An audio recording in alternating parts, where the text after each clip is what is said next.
You're welcome. In today's video here, I'm gonna be taking you to the rabbit hole to see one of those reasons why your engine vibrates, why it's at idle. Are you ready? So let's go. First of all, pop your hood open and we come over here.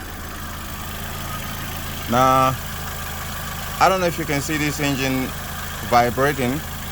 Now let's go down there. If it is shaking like this, right, this way, then you want to look at the motor mount that is holding it in place this way, not this one, but this one.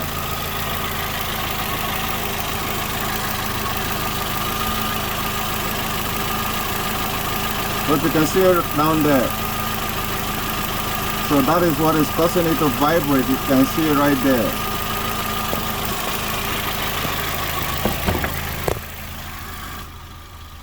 I'll catch you guys later now that you know one of the top reasons why your car engine vibrates, why at idle.